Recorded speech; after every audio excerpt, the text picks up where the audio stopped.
हे नागौमी देव, नाग के शरीर का जहर उसे मिला हुआ सबसे बड़ा वरदान माना जाता है। दुर्भाग्यवश इस सपोली का जहर एक हादसे में नष्ट हो गया है। नाग प्रजाति के नियम अनुसार अपनी पुत्री के कल्याण के लिए इस सपोली के माता पिता उसे अपना जहर दान करना चाहते हैं।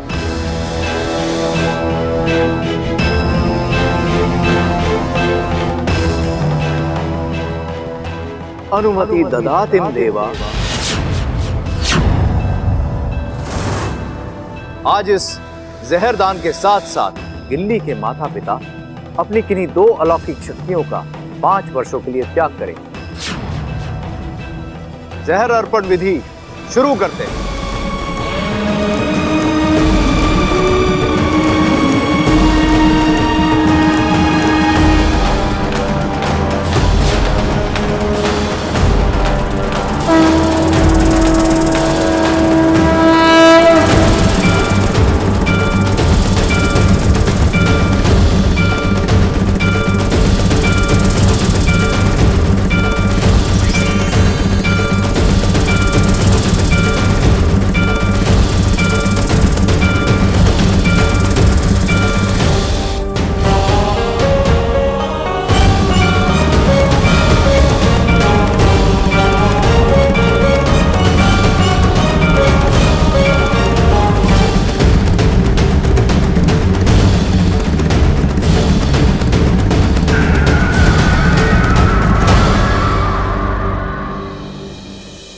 गिल्ली, अब तुम्हारे शरीर में तुम्हारे माता पिता का जहर प्रवेश कर गया है।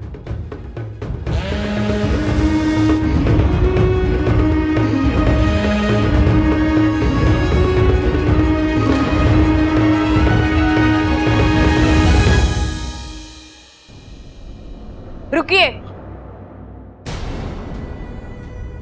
क्यों झूठ बोला आपने मुझसे? इच्छा, घर चलकर बात करते हैं ना बेटा। नहीं, मुझे अभी इसी वक्त बात करनी है। मुझे अपने सवाल का जवाब चाहिए। इच्छा तो नहीं पिताजी, ये वही माँ है ना जो अपनी बच्ची के लिए खुद आग में जलने को तैयार हुई थी, जो उसके लिए जान देने पर तुली हुई थी। जो माँ अपनी बच्ची के लिए अपनी जान दे सकती है, वो उसे अपना जहर क्यों नहीं दे सकती? नहीं दे सकती, क्योंकि जहर दान देने का मतलब अपनी आधी शक्ति खो देना है। कमजोरी आ जाती है और फिर हमारी उम्र बढ़ रही है, और इस बढ़ती उम्र में अगर जहर का दान दे दिया तो हमारी तबीयत बिगड़ जाएगी। माँ, आपको लगता है मैं आपकी इन बातों पर विश्वास कर लूंगी? इच्छा, तुम विश्वास करो ना करो, हमें कोई फर्क नहीं पड़ता। सच्चाई तो यही है कि इस उम्र में हम अपने जहर का दान नहीं कर सकते। और तुमने सुना नहीं, इस विधि में जहर दान के साथ साथ अपनी 2 शक्तियों को त्यागना पड़ता है। हाँ, लेकिन 5 साल बाद वो वापस भी तो आ जाती है। और इन्हीं 5 सालों में अगर हमारे साथ कोई अनहोनी हो गई तो? नहीं, हम ये खतरा नहीं उठा सकते।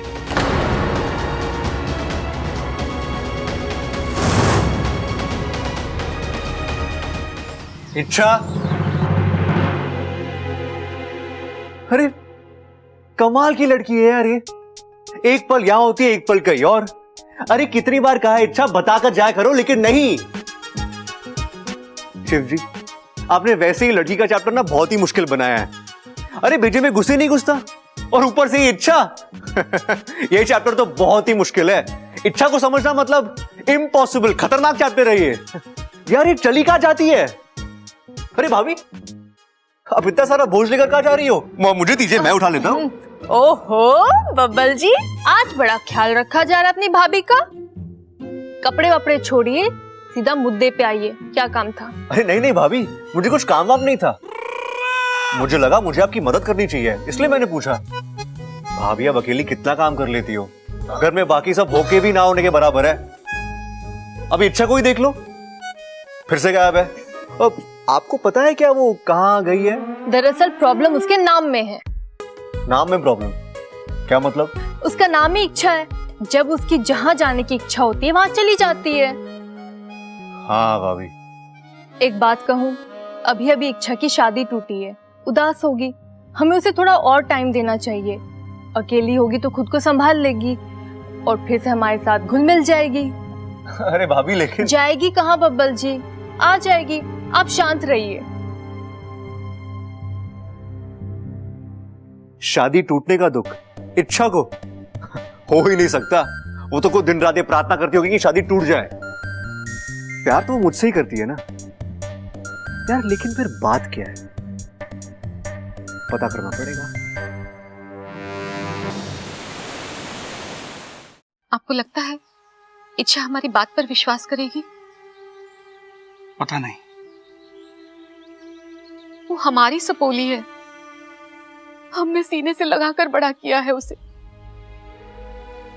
जितना हम उससे समझते हैं, जानते हैं, वो भी हमें उतना ही जानती है। मैं सब समझ रहा हूं सपली, लेकिन ये झूठ बोलने के अलावा हमारे पास और कोई चारा भी तो नहीं था। हमने आज उसका बहुत दिल दुखाया।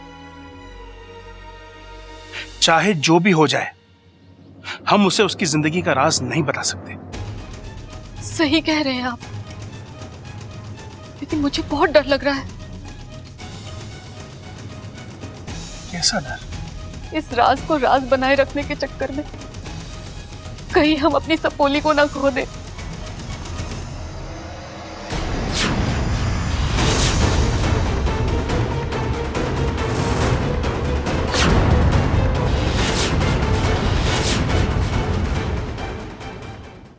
माँ, पिताजी, किस राज की बात कर रहे थे आप? सिपली, मुझे लगता है कि इच्छा को सच बताने का वक्त आ चुका है। नहीं, आप क्या? सिपली, बोलने दो मुझे। अपने दिल को संभालो इच्छा। आज जो मैं कहने जा रहा हूं, हो सकता है उसे सुनकर तुम्हें धक्का लगे, तकलीफ हो, हमारा दिल दुखे, लेकिन इच्छा, जो सच्चाई है हम उसे नकार तो नहीं सकते ना। पिताजी, आप बता भी दीजिए। ये उन दिनों की बात है बेटा, जब तू 2 साल की थी। एक दिन अचानक तुमने जिद की कि मुझे इंसानी बस्ती देखनी है। मैंने और सिपली ने तुम्हें बहुत समझाया, लेकिन बचपन की जिद।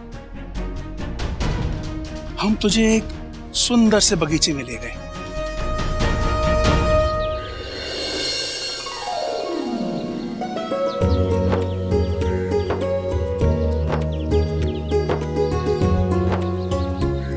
मजा आ रहा है? हाँ?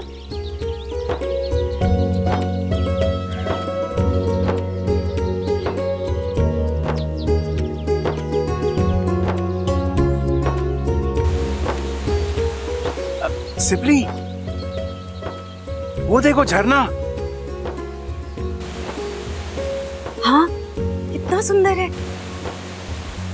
पानी ऐसे बह रहा है जैसे दूध बह रहा हो।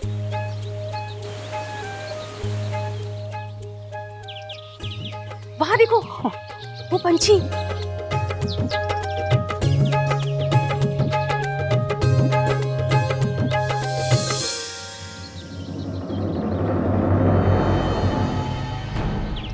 और वो देखो, इंद्रधनुष। हम वहां की एक एक चीज महसूस करने लगे, और फिर थोड़ी देर के लिए तेरा हाथ हमसे छूट गया। जब हमने मुड़कर देखा तो तू वहां नहीं थी। इच्छा? हाँ? इच्छा कहाँ गई? हाँ? इच्छा? इच्छा? अबे यहीं पे तो थी। इच्छा? इच्छा? इच्छा? एक पल के लिए हमें लगा हमारी दुनिया थम गई थी। हमें अपनी लापरवाही की सजा मिल चुकी थी। हमारी इच्छा खो गई थी। हमने जैसे तैसे मुखिया जी तक संदेशा पहुंचाया। नागिस्तान के सारे नाग तुझे ढूंढने में व्यस्त हो गए। फिर हमें पता चला तुझे एक सपेरे ने कैद कर लिया था। अब हम उस सपेरे तक पहुंचने की कोशिश में लग गए, लेकिन उसका कहीं पता नहीं चला।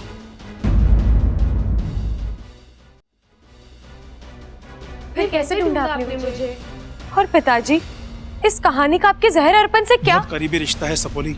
जिस सपेरे ने तुझे कैद किया था उसने एक बहुत बड़ा षड्यंत्र रचा था। उसने तुझ पर एक ऐसी विधि करने की कोशिश की जिससे तेरा नागिस्तान से हर रिश्ता टूट जाए और तेरी शक्तियों का लाभ उसे मिल जाए। लेकिन नाकुमिदे की कृपा से हम वहां ऐन वक्त पर पहुंच गए और तुम्हें उससे छुड़ा लिया। लेकिन तब तक उसके मंत्र असर कर चुके थे। तेरा और हमारा रिश्ता कमजोर हो चुका था। लेकिन जहां तक शरीर का संबंध है, हमारा बंधन इतना मजबूत नहीं है कि जहर अर्पण जैसी विधि को झेल सके। अब अगर जहर पाने में कोई तुम्हारी मदद कर सकता है तो वो सिर्फ गुरुजी हैं।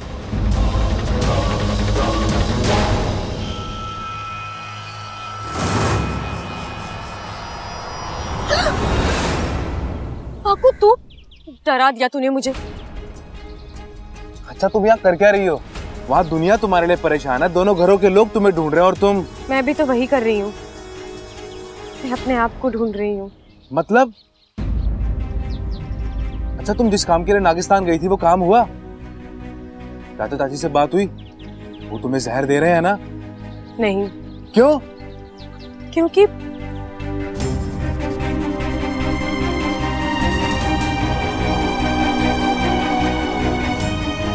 अरे तो तुम यहाँ क्या कर रही हो?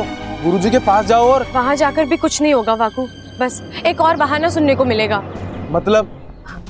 मेरे पिताजी ने जो भी मुझसे कहा है वो सब झूठ है। क्या? असली राज कुछ और ही है वाकू। वो दोनों अभी भी मुझसे कुछ छुपा रहे हैं। उनकी आंखों में साफ दिखाई दे रहा था और ऐसे में मुझे तो कुछ समझ में नहीं आ रहा वाकू। जिन माँ बाप ने हमेशा मुझे सच बोलने का संस्कार दिया, आज वही मुझसे झूठ बोल रहे हैं। मुझसे क्या छिपा रहे और क्यों?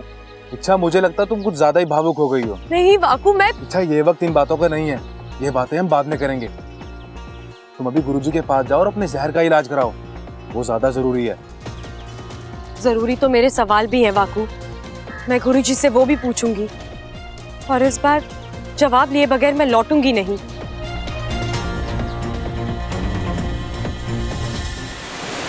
ओम नागामी देवाय नमः। ओम नागामी देवाय नमः। गुरुजी, बैठो इच्छा, जहर अर्पण की विधि आरंभ करनी। उससे पहले मैं आपसे एक सवाल पूछना चाहती हूँ गुरुजी, क्या मैं पूछ सकती हूँ? बचपन में मेरे पिताजी के साथ कोई हादसा हुआ था या उन्हें कोई चोट लगी थी जिसकी वजह से वो। अच्छा, शेषु ने तुम्हें उस हादसे के बारे में सब कुछ बता दिया है? शेषु सच कह रहा है इच्छा, ऐसा एक हादसा हुआ था और उसी चोट की वजह से शेषु अपनी जहर देने की शक्ति खो बैठा है। इसका मतलब आप भी मुझसे झूठ बोल रहे हैं? नहीं इच्छा। हाँ, आप झूठ बोल रहे हैं क्योंकि पिताजी के साथ कभी कोई हादसा हुआ ही नहीं था। उनके कहने के मुताबिक हादसा मेरे साथ हुआ था। खैर छोड़िए, मुझे पता है वो मुझसे झूठ ही बोल रहे हैं, लेकिन मुझे सिर्फ इतना जानना है कि वो मुझसे झूठ क्यों बोल रहे हैं। आप मुझसे झूठ क्यों बोल रहे हो? मेरी जिंदगी का ऐसा कौन सा राज है जो आप सब लोग मुझसे छुपा रहे हो? ठीक है, आप मुझे सच नहीं बताना चाहते ना, मत बताइए। लेकिन मेरी भी एक जिद है, जब तक मुझे मेरी जिंदगी का राज नहीं पता चलता, मैं जहर की एक भी बूंद ग्रहण नहीं करूंगी। नहीं इच्छा, ऐसा बिल्कुल मत करना। एक नागिन का बगैर जहर के रहना खतरे से खाली नहीं होता है, और जैसा तुम सोच रही हो ना, वैसा कुछ भी नहीं है। जो भी हो, मुझे वो जानना है और अब मैं खुद मुझसे जुड़े राज का पता लगाऊंगी, और जब तक मैं उसमें कामयाब नहीं हो जाती, मैं जहर ग्रहण नहीं करूंगी।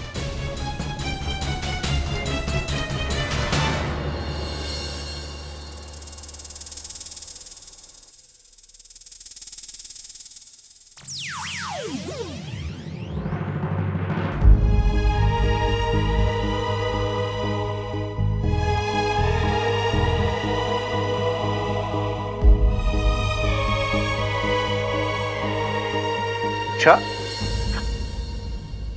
यार कभी कभी मुझे तुम पर शक होता है। ऐसे लगता है जैसे तुम इस घर के दरवाजे इस्तेमाल ही नहीं करती। ये क्या बोल रहे हैं आप? अरे और नहीं तो क्या, अभी कुछ देर पहले मैं तुम्हें यहां देखने आया था लेकिन तुम यहां थी ही नहीं। और ऐसे हर बार होता है, जहां मैं तुम्हें ढूंढता हूं तुम वहां नहीं होती हो, जहां तुम होती हो वहां मैं। उफ, खैर छोड़ो, अभी तुम कहाँ थी? बबल जी, एक बात बताइए, मेरे यहाँ होने ना होने की चिंता आपको क्यों लगी रहती है? मैं कोई बच्ची नहीं हूं जो खो जाऊं। जानता हूं तुम बच्ची नहीं हो, इसलिए डरता हूं मैं, और तुम्हें खोना मैं बर्दाश्त नहीं कर सकता।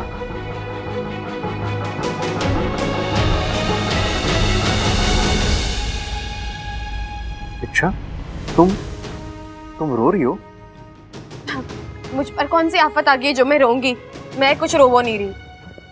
नहीं, वो तुम्हारी आंखों में पानी है। वहम है आपका। मैं दिन भर बाहर थी, थक गई हूँ, इसलिए चेहरा उतरा हुआ लग रहा है। थोड़ा आराम करूंगी, मैं ठीक हो जाऊंगी, लेकिन इस घर में मुझे कोई आराम करने दे तो ना।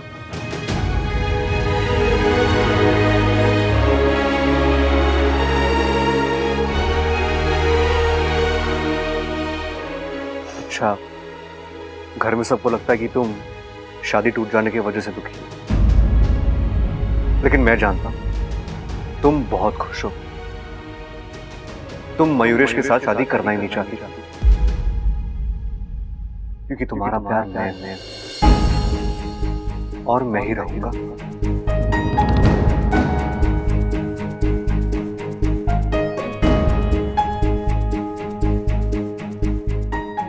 तुम ना बोलोगी, मैं हाँ बोलूंगा।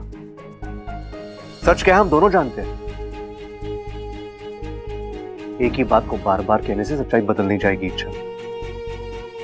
और हाँ, ये थकावट का बहाना किसी और को देना, क्योंकि मैं जानता हूं कि ये आंसू थकावट के नहीं, दर्द के हैं। वो दर्द जो तुम्हारी आंखों में है, लेकिन मैं अपने दिल में महसूस कर रहा हूं। देखो इच्छा, मैं तुमसे तुम्हारे रोने की वजह नहीं पूछूंगा, लेकिन एक बात हमेशा याद रखना, तुम्हारे हर दर्द में मैं तुम्हारे साथ हूं। तुम मुझसे अपना हर दर्द बांट सकती हो।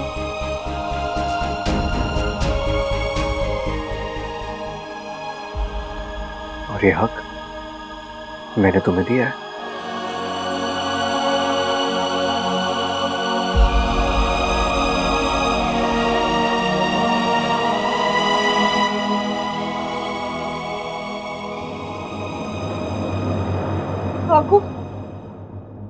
वाकू, कुछ पता चला? अच्छा, मेरे पास तुम्हारे किसी सवाल का कोई जवाब नहीं है, लेकिन मैं इतना जरूर जानता हूं कि कुछ तो है।